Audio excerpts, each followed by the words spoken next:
ओम गणपते नमः। आप सभी का आपके अपने चैनल हिंदी स्टोरी बुक पर बहुत बहुत स्वागत है। आज इस वीडियो में हम हल षष्ठी व्रत की 6 कथाएं सुनेंगे। जय श्री राधे कृष्णा।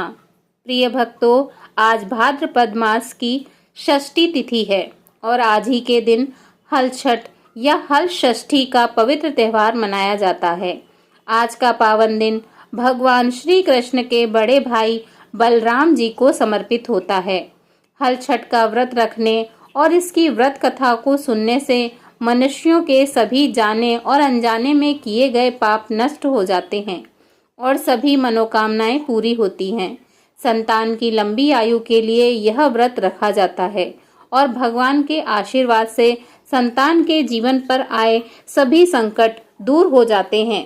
बलराम जी श्री कृष्ण भगवान के बड़े भाई हैं और उनका प्रिय अस्त्र है हल। किसान के लिए हल और बैल बहुत महत्वपूर्ण होते हैं, इसीलिए वे बलराम जयंती के दिन व्रत रखकर हल, बैल और हलधर बलराम जी की पूजा करते हैं। जो महिलाएं हल छठ अर्थात हल षष्ठी का व्रत रखती हैं, वे इस दिन हल से जुती हुई सामग्री अर्थात अनाज नहीं खा सकती और न ही गाय का दूध अथवा घी खा सकती हैं। उस दिन उन्हें केवल वृक्ष पर लगे खाद्य पदार्थ खाने की अनुमति होती है। तो आज मैं आपको हल छठ की बड़ी ही दुर्लभ कथा सुनाने जा रही हूँ। इन कथाओं को बड़ी ही श्रद्धा और प्रसन्नचित मन से अवश्य सुनिएगा। आज की इस वीडियो में पूरी 6 कथाएं हैं, क्योंकि हल षष्ठी के दिन 6 कथा सुनने का विधान है।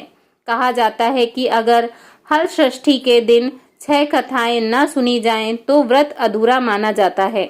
आइए सुनते हैं हल षष्ठी व्रत की पहली कथा। प्राचीन काल में एक ग्वालिन थी। उसका प्रसव काल अत्यंत निकट था। एक ओर वह प्रसव संबंधित परेशानियों से व्याकुल थी, तो दूसरी ओर उसका मन गौरस अर्थात दूध दही बेचने में लगा हुआ था। उसने सोचा कि यदि प्रसव हो गया तो गोरस यूं ही पड़ा रह जाएगा। यह सोचकर उसने दूध दही के घड़े सिर पर रखे और बेचने के लिए चल दी।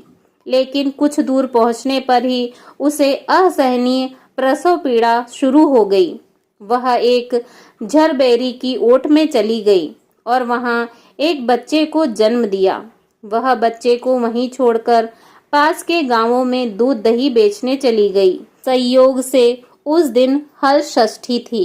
गाय भैंस के मिश्रित दूध को केवल भैंस का दूध बताकर उसने सीधे साधे गांव वालों को बेच दिया। उधर जिस झरबेरी के नीचे उसने अपने बच्चे को छोड़ा था, उसके समीप ही खेत में एक किसान हल जोत रहा था। अचानक उसके बैल भड़क उठे और हल का फल शरीर में घुसने से वह बालक मर गया। इस घटना से किसान बहुत ही दुखी हुआ, फिर भी उसने हिम्मत और धैर्य से काम लिया। उसने झरबेरी के कांटों से ही बच्चे के चिरे हुए पेट में टांके लगाए और उसे वहीं छोड़कर चला गया। कुछ देर बाद ग्वालिन दूध बेचकर वहां आ पहुंची। बच्चे की ऐसी दशा देखकर उसे समझते देर नहीं लगी कि यह सब उसके पाप की सजा है। वह सोचने लगी कि यदि मैंने झूठ बोलकर गाय का दूध न बेचा होता और गांव की स्त्रियों का धर्म भ्रष्ट न किया होता तो मेरे बच्चे की यह दशा न होती। अतः मुझे लौटकर सब बातें गांव वालों को बताकर प्रायश्चित करना चाहिए। ऐसा निश्चय कर वह उस गांव में पहुंची जहां उसने दूध दही बेचा था। वह गली गली घूमकर अपनी करतूत और उसके फल स्वरूप मिले दंड का बखान करने लगी। तब स्त्रियों ने स्वधर्म रक्षार्थ और उस पर रहम खाकर उसे क्षमा कर दिया और आशीर्वाद दिया। बहुत सी स्त्रियों की ओर से आशीर्वाद लेकर वह पुनः झरबेरी के नीचे पहुंची, तो यह देखकर आश्चर्यचकित रह गई कि वहां उसका पुत्र जीवित अवस्था में पड़ा है। तभी उसने स्वार्थ के लिए झूठ बोलने को ब्रह्म हत्या के समान समझा और कभी झूठ न बोलने का प्रण लिया। प्रेम से बोलिए षष्ठी माता की जय। आइए सुनते हैं हल षष्ठी की दूसरी कथा। मथुरा के राजा कंस अपनी बहन देवकी को विवाह के उपरांत विदा करने जा रहे थे। तभी आकाशवाणी हुई कि देवकी का 8वां गर्भ तेरी मृत्यु का कारण बनेगा। यह जानकर कंस ने अपनी बहन और बहनोई को कारागार में डाल दिया और वासुदेव देवकी जी के 6 पुत्रों को एक एक कर कंस ने मार डाला। जब 7वें बच्चे के जन्म का समय नजदीक आया तो देवर्षि नारद जी वासुदेव देवकी जी से मिलने कारागार में पहुंचे और उनके दुख का कारण जानकर देवकी को हल षष्ठी देवी का व्रत रखने की सलाह दी। देवकी जी ने नारद जी से हल षष्ठी व्रत की महिमा और कथा पूछी। नारद जी ने पुरातन कथा कहना प्रारंभ किया। नारद जी कहते हैं, उज्जैन नगरी में 2 सोतन रहती थी। एक का नाम रेवती और दूसरी का नाम मानवती था। रेवती को कोई संतान नहीं थी, जबकि मानवती के 2 पुत्र थे। रेवती अपनी सोत के बच्चों को देखकर हमेशा जलती रहती थी और उनके पुत्रों को मारने का जतन ढूंढती रहती थी। एक दिन उन्होंने मानवती को बुलाकर कहा, बहन, आज तुम्हारे मायके से कुछ राहगीर मुझे मिले थे। उन्होंने बताया कि तुम्हारे पिताजी बहुत बीमार हैं और वह तुम्हें देखना चाहते हैं। पिताजी की बीमारी की बात को सुनकर मानवती बहुत दुखी हुई। रेवती कहने लगी, बहन, तुम शीघ्र अपने पिता से मिलने चली जाओ। जब तक तुम वापस नहीं आओगी तब तक मैं तुम्हारे पुत्रों का ध्यान रखूंगी। रेवती की बात को सच मानकर अपने पुत्रों को रेवती के हाथों सुरक्षित देकर मानवती अपने पिता से मिलने मायके चली गई। अब रेवती बच्चों को मारने का अच्छा मौका जानकर उन दोनों बच्चों को मारकर जंगल में फेंक आई। इधर जब मानवती मायके पहुंची तो पिता को स्वस्थ देखकर पिता से अपनी सोच की कही बातों को कह कुशलक्षेम पूछती है। अब मानवती के माता पिता को कोई अनहोनी का संदेह होने लगता है और पुत्री से वापस ससुराल जाने के लिए कहते हैं, किंतु मानवती की माता कहती है कि पुत्री, आज हल षष्ठी माता के व्रत का दिन है, अतः तुम भी पुत्रों की दीर्घायु की कामना से ये व्रत करके आज की जगह कल चली जाना। माता की सलाह मानकर मानवती पुत्रों की स्वास्थ्य कामना से हल षष्ठी माता का व्रत धारण कर दूसरे दिन अपने घर को निकल पड़ती है। रास्ते में वहीं जंगल पड़ा जहां रेवती ने मानवती के दोनों बच्चों को मारकर फेंक दिया था। वहां अपने बच्चों को खेलते देख मानवती उनसे पूछती है कि तुम लोग यहाँ कैसे पहुँचे। तब पुत्रों ने बताया कि आपके चले जाने पर हमारी दूसरी माता रेवती ने हमें मारकर यहाँ फेंक दिया था। तभी एक दूसरी स्त्री ने हमें फिर से जिंदा कर दिया। अब मानवती को समझते देर न लगी कि यह सब माता हल षष्ठी की कृपा से संभव हुआ है और माता की जय जयकार करती हुई घर को गई। नगर में मानवती के पुत्रों को पुनः जीवित देख और माता हल षष्ठी की महिमा को जानकर सभी स्त्रियां हल षष्ठी का व्रत करने लगी। इसके बाद नारद जी देवकी जी से हल षष्ठी माता की दूसरी कथा कहते हैं। चंदन व्रत नाम का एक राजा था जिनका एक ही पुत्र था। राजा ने राहगीरों के लिए एक तालाब खुदवाया था, किंतु उसमें जल नहीं रहा, अर्थात तालाब का सारा जल सूख गया। राहगीर जब रास्ते से गुजरते तो सूखे तालाब को देखकर राजा को गालियां देते थे। इस खबर को सुनकर राजा बहुत दुखी हुआ कि मैंने तालाब खुदवाया परंतु मेरा धन और धर्म दोनों ही व्यर्थ हो गए। उसी रोज रात में राजा को स्वप्न में वरुण देव ने दर्शन देकर कहा कि यदि तुम अपने पुत्र की बलि तालाब में दोगे तो तालाब में पुनः जल भर जाएगा। सुबह राजा ने स्वप्न की बात दरबार में सुनाई और कहा कि मेरा धन और मेरा धर्म भले ही व्यर्थ हो जाए परंतु मैं अपने पुत्र की बलि नहीं दूंगा। यह बात एक दिन राजकुमार तक पहुंची तो वह सोचने लगा कि यदि मेरी बलि से तालाब में पानी आ जाए तो लोगों का भला होगा। यह सोचकर राजकुमार अपनी बलि देने के लिए तालाब में बैठ गया। अब तालाब पानी से लबालब भर गया और जल जीव जंतु से तालाब परिपूर्ण हो गया। एकलौते पुत्र की मृत्यु हो जाने से राजा दुखी होकर वन को चला गया। राजा ने वन में देखा कि वहां 5 स्त्रियां व्रत कर रही थीं। तो उन्हें देखकर राजा ने उन स्त्रियों से पूछा, आप सब कौन सा व्रत कर रही हैं और क्यों कर रही हैं? राजा के पूछने पर स्त्रियों ने हलषष्ठी व्रत की संपूर्ण विधि राजा को बताई। उसे सुनकर राजा वापस नगर को गया और अपनी रानी के साथ उस व्रत को किया। व्रत के प्रभाव से राजकुमार तालाब से जीवित बाहर निकल आया। राजा परिवार सहित हलषष्ठी माता की जय जयकार करते हुए सुखपूर्वक निवास करने लगा।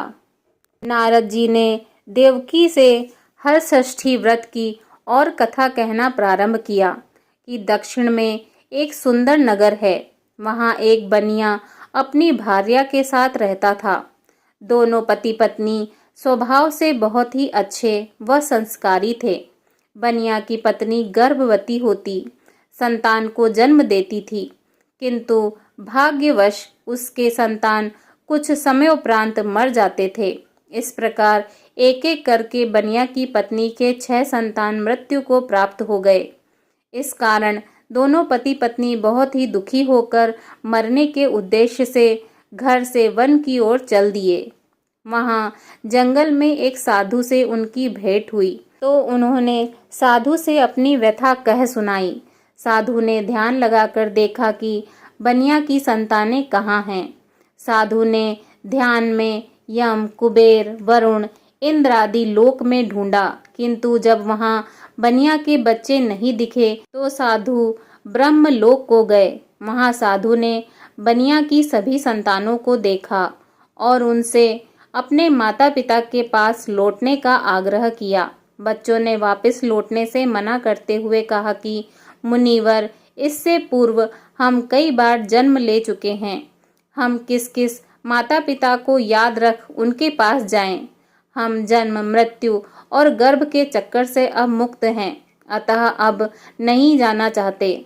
तब साधु ने बनिया को दीर्घजीवी संतान प्राप्ति का उनसे उपाय पूछा। आत्माओं ने कहा कि यदि बनिया और उनकी पत्नी माता हलषष्ठी का व्रत रखें और पूजन करें तथा कथा श्रवण कर अपने पुत्रों को व्रतोपरांत जल से भीगा कपड़ा लगाएं तो उनका यह बालक दीर्घजीवी होगा। उन आत्माओं से इस प्रकार सुनकर साधु ने ध्यान से वापस आकर बनिया को हलषष्ठी व्रत, कथा, नियम आदि को बताया। साधु से इस विधि विधान को सुन दोनों पति पत्नी घर को गए। समयोपरांत जब हलषष्ठी व्रत का दिन आया तो उन्होंने व्रत रखा तथा संतान प्राप्ति का वर मांगा। माता हलषष्ठी की कृपा से अब बनिया की पत्नी गर्भवती हुई और एक सुंदर संतान को जन्म दिया। अगले व्रत पर उन्होंने साधु के बताए अनुसार अपने पुत्र को पोता मारती है। माता की कृपा से अब उनके संतान ने दीर्घ आयु को प्राप्त किया। बनिया का परिवार प्रसन्नता पूर्वक जीवन यापन करने लगे। हलषष्ठी व्रत की 5वीं कथा। एक बार राजा युधिष्ठिर ने भगवान श्री कृष्ण से अत्यंत शोक संतप्त भाव से कहा, हे देवकी नंदन, सुभद्रा अपने पुत्र अभिमन्यु के मरणोपरांत शोक संतप्त है। वह अभिमन्यु की भार्या उत्तरा के गर्भ की संतान भी ब्रह्मास्त्र के तेज से दग्ध हो रही है, क्योंकि दुष्ट अश्वत्थामा ने गर्भ को निस्तेज कर दिया। द्रौपदी भी अपने 5 पुत्रों के मारे जाने से अति दुखी है। अतः इस महादुख से उत्थान हेतु कोई उपाय बताइए। तब श्री कृष्ण भगवान ने कहा, राजन, यदि उत्तरा मेरे बताए इस अपूर्व व्रत को करे तो गर्भ का निस्तेज शिशु पुनर्जीवित हो जाएगा। यह व्रत जो भाद्रपद की कृष्ण पक्ष की षष्ठी पर भगवान शिव, पार्वती, गणेश व स्वामी कार्तिक की विधि विधान द्वारा पूजन पुत्र पौत्र की अल्पायु व शोक के महादुख से मुक्ति दिलाता है। इस व्रत के संदर्भ में भगवान श्री कृष्ण ने राजा युधिष्ठिर को कथा बतलाते हुए कहा कि पूर्व काल में सुभद्र नाम का राजा था, जिनकी रानी का नाम सुवर्णा था। राजा रानी को एक हस्ती नामक पुत्र था। एक बार राजपुत्र हस्ती धाय माँ के साथ गंगा जी स्नान करने गया। बाल स्वभाववश हस्ती जल में खेलने लगा। तभी एक ग्राह उसे खींचते हुए जल के अंदर ले गया। इसकी सूचना धाय माँ ने जाकर रानी सुवर्णा को दी। इस पर रानी ने क्रोधवश धाय माँ के पुत्र को धधकते हुए आग में डाल दिया।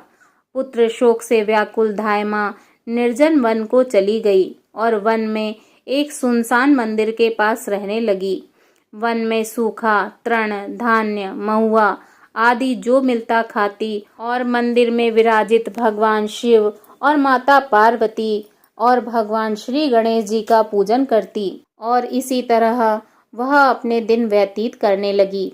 इधर नगर में एक अद्भुत घटना घटित हुई कि धाय माँ का पुत्र आग की भट्टी से जीवित निकल आया और खेलने लगा।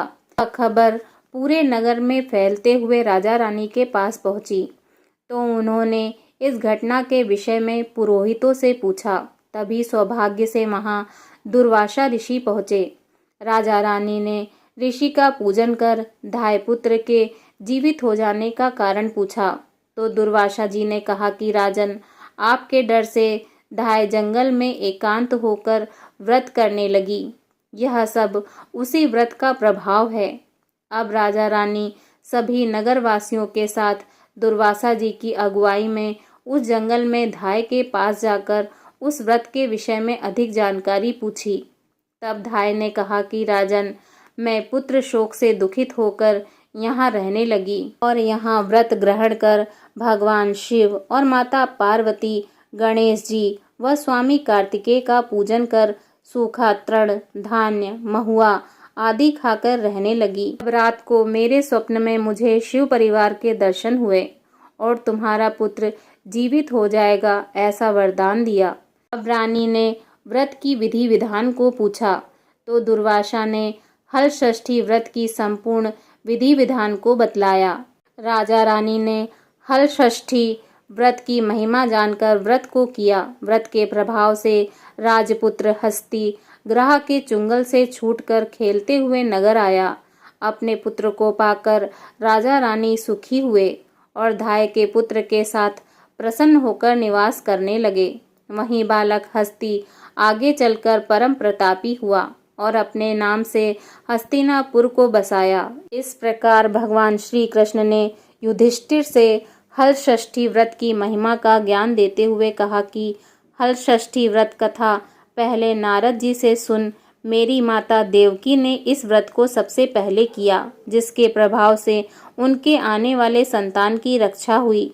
अब भगवान श्री कृष्ण से सुन। युधिष्ठिर ने इस व्रत को उत्तरा द्वारा करवाया। व्रत के प्रभाव से उत्तरा का अश्वत्थामा द्वारा नष्ट हुआ गर्भ पुनः जीवित हो गया तथा प्रसव पश्चात बालक का जन्म हुआ, जो कालांतर में राजा परीक्षित के नाम से प्रसिद्ध हुआ।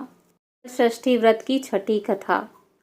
एक बार काशीपुर में देवरानी व जेठानी रहती थी। देवरानी का नाम तारा व जेठानी विद्यावती थी। दोनों ही नाम अनुरूप तारा उग्र स्वभाव तथा विद्यावती अति दयालु थी। एक दिन दोनों ने ही खीर पका ठंडा करने के लिए खीर को आंगन में रख दिया और दोनों बातें करने अंदर बैठ गईं।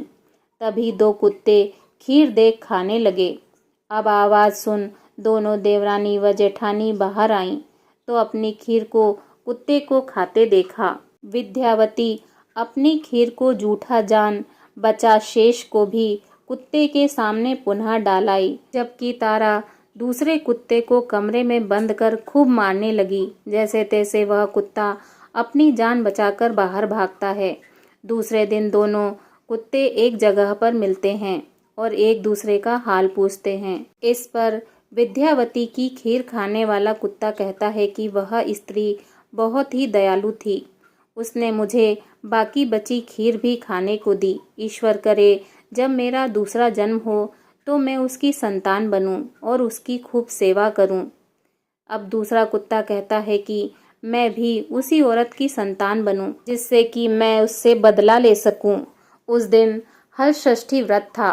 तारा की मार से बेदम वह कुत्ता मर गया। अगली हल षष्ठी व्रत के दिन तारा ने एक पुत्र को जन्म दिया। जन्म के बाद वह बालक अगली हल षष्ठी व्रत के दिन मर गया। इसी प्रकार तारा ने एक एक कर 5 पुत्र को जन्म दिया। उनका पुत्र 1 साल बाद हल षष्ठी व्रत के दिन मर जाता था, जिससे तारा दुखित होकर हल षष्ठी माता से प्रार्थना करने लगी। उसी रात सपने में तारा ने वही कुत्ता देखा जो उसकी मार से मरा था।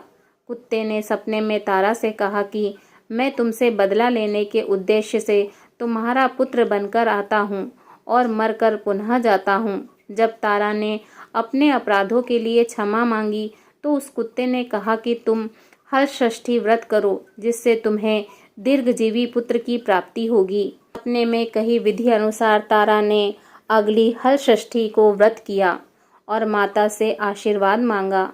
हल षष्ठी माता की कृपा से तारा ने दीर्घजीवी संतान को जन्म दिया और प्रसन्नता पूर्वक जीवन यापन करने लगी। इधर विद्यावती ने भी हल षष्ठी व्रत कर माता की कृपा से एक सुंदर सुशील पुत्र को जन्म दिया और सुखपूर्वक निवास करने लगी। हल षष्ठी व्रत की अन्य कथा। अचानकपुर में एक राजा अपने परिवार सहित रहता था। वह प्रजा के सुख दुख का बहुत ध्यान रखता था। उसके राज्य में सभी सुखी थे। राजा अपने राज्य के हर गांव में तालाब कुआं बनवाता रहता था, लेकिन सभी तालाब कुआं सदैव सूखे ही बने रहते थे। इस वजह से राजा हमेशा चिंतित रहता था कि कोई ऐसा उपाय होगा कि जिसके करने से पानी की समस्या का निदान हो जाए। एक दिन राजा अपने दरबार में पानी के विषय में मंत्री एवं सलाहकारों से चर्चा कर रहा था कि अचानक एक आकाशवाणी हुई। हे राजा, तुम अपने एकलौते पुत्र की बलि दोगे तभी तुम्हारी इस समस्या का हल होगा, वरना तुम ऐसे ही पानी के लिए चिंतित रहोगे। इस आकाशवाणी को सुनकर दरबार में बैठे सभी लोगों को आश्चर्य होता है और सभी लोग दुखी हो जाते हैं। सभी सोचते हैं कि यदि राजकुमार की बलि दे दी जाएगी तो राजा का वंश ही खत्म हो जाएगा। रात में राजा विचार करता है, यदि मैं अपने बेटे के बेटे अर्थात पोते, जो अभी 2 माह का है, की बलि दे दूं तो कैसा रहेगा। इससे आकाशवाणी की बात भी पूरी हो जाएगी और मेरा वंश भी बच जाएगा, क्योंकि मेरे बेटे के जीवित रहने से भविष्य में और भी पोतों का जन्म हो सकता है। फिर तो राजा अपने मन में यही निश्चय करके सो जाता है। अगले दिन हल षष्ठी का व्रत होता है। राजा के बेटे की बहू हल षष्ठी का व्रत रखती है। इधर राजा सोचता है कि मैं बहू से उसके पुत्र को बलि के लिए कैसे लूँगा। कोई माँ अपने पुत्र को बलि के लिए कैसे दे सकती है, वो भी आज के दिन, जबकि माताएं अपने पुत्र के सुख सौभाग्य की कामना के लिए व्रत कर रही हैं। राजा मन में विचार करता है कि क्यों ना मैं बहू को किसी बहाने से उसके मायके भेज दूं और पोते को छोड़ जाने को कह दूं। जब बहू चली जाएगी तब मेरा काम बन जाएगा, बाद में बहू को कोई बहाना बना दूंगा। यह विचार राजा को उचित लगता है और वह बहू के पास जाकर कहता है, बहू, अभी तुम्हारे मायके से खबर आई है कि तुम्हारी माँ बहुत बीमार है, तुमको देखना चाहती हैं। तुम अपनी माँ को देखने चली जाओ, पोते को मेरे पास छोड़ जाओ। यह सुनकर बहू कहती है, पिताजी, आज तो हल षष्ठी है, आज मैं कैसे जा सकती हूँ। आज के दिन तो हल जूते जमीन पर चलना मना है। तब राजा कहता है, तुम चलकर नहीं जाओगी, मैं पालकी सजवा देता हूँ, तुम उसमें बैठकर जाना। बहू के जाते ही राजा अपने पोते को सागर के पास ले जाकर बलि चढ़ा देता है। उसके बाद उसे आत्मग्लानि होती है कि वह अपनी बहू से क्या कहेगा। उधर बहू जब अपने मायके पहुँचती है तो सभी महिलाएं हल षष्ठी पूजा करने की तैयारी कर रही होती हैं। उसकी माँ भी पूजा करने को तैयार बैठी होती है। अपनी माँ को स्वस्थ देखकर बहू को बहुत खुशी होती है, लेकिन आश्चर्य भी होता है कि ससुर जी ने ऐसा क्यों कहा। उसके बाद सभी मिलकर हल षष्ठी देवी की पूजा करते हैं। बहू भी पूजा करके व्रत का पारण कर कहारों के साथ वापस आती है। रास्ते में वह कहारों से कहती है, हमारे ससुर जी ने जो सागर बनवाए हैं उसी तरफ लेकर चलना। मैं सागर से हाथ मुंह धोकर ही घर जाऊंगी। बाहरों को असमंजस होता है, लेकिन बहू की जिद के कारण उधर ले जाते हैं। लेकिन उन्हें सागर में पानी भरा हुआ देखकर आश्चर्य होता है। वास्तव में आकाशवाणी के अनुसार राजा के बलि देने से ही यह चमत्कार हुआ था। बहू सागर में उतरकर प्रणाम करती है और हाथ मुंह धोकर आंचल फैलाती है। आंचल में उसका बच्चा खेलते हुए आ जाता है। बहू को बहुत आश्चर्य होता है कि बच्चा यहाँ कैसे आया। फिर दोनों घर पहुँचते हैं। यह सब हलषष्ठी माँ की कृपा से ही हुआ था। राजा अपनी बहू से माफ़ी मांगता है, लेकिन साथ में बच्चे को देखकर बहुत खुश होता है। राजा बहू को आशीर्वाद देते हुए कहता है कि यह तुम्हारे ही पुण्य प्रताप का नतीजा है। राजा कहता है कि जिस तरह बहू के आत्मविश्वास और श्रद्धा के कारण हमारे घर में खुशी आई है, वैसे ही हमारे राज्य के सभी प्रजाजनों के घर में खुशी रहे। राजा ने अपने राज्य में घोषणा करवाई कि अगले साल से हमारे राज्य में सामूहिक रूप से हलषष्ठी की पूजा होगी। जिस प्रकार हलषष्ठी माता की कृपा से राजा के घर में खुशियां आईं, उसी प्रकार हलषष्ठी माता के व्रत से आप सभी लोगों के घर में सदैव खुशियां बनी रहें। बोलिए हलषष्ठी माता की जय।